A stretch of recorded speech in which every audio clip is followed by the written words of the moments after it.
L'AMF souhaite prendre toute sa place dans les commémorations de la Première Guerre mondiale. Pouvez-vous nous expliquer comment?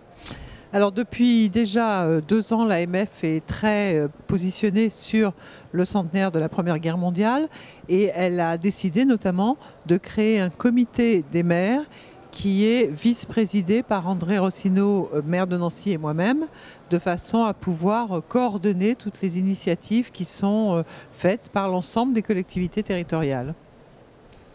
Les maires peuvent-ils bénéficier de subventions pour financer leurs projets de commémoration? Alors, le système est le suivant. Les projets sont labellisés par la mission du centenaire de la guerre de 14. Donc, tous les projets de terrain remontent à la mission, via d'ailleurs un passage en comité départemental. Et ce label peut aider à débloquer certains fonds pour les aider, mais enfin, rien n'est ni automatique ni acquis.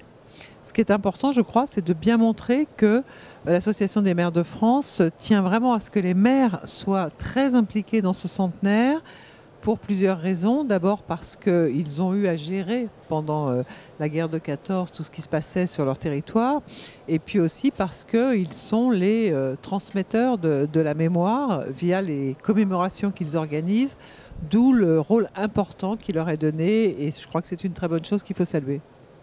Enfin, une dernière question sur le sens de ces commémorations. Le président de la République a dit lors du lancement des commémorations le 7 novembre dernier, la Grande Guerre a beaucoup à apprendre à la France d'aujourd'hui.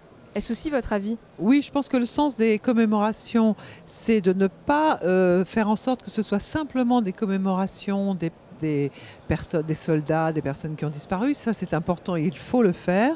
Mais il faut aussi se donner une perspective et montrer en quoi la guerre de 14 a induit la Deuxième Guerre, qui a elle-même induit le processus de paix et qui a conduit à l'Europe. Je crois que c'est ça ce qu'a voulu dire aussi le président de la République. Et quand il dit qu'on a beaucoup à apprendre, c'est qu'il s'est passé beaucoup de choses pendant cette guerre qui ont aussi été des choses qui ont fait bouger la société. Je pense au travail des femmes, je pense à la solidarité qui a pu avoir lieu sur les territoires.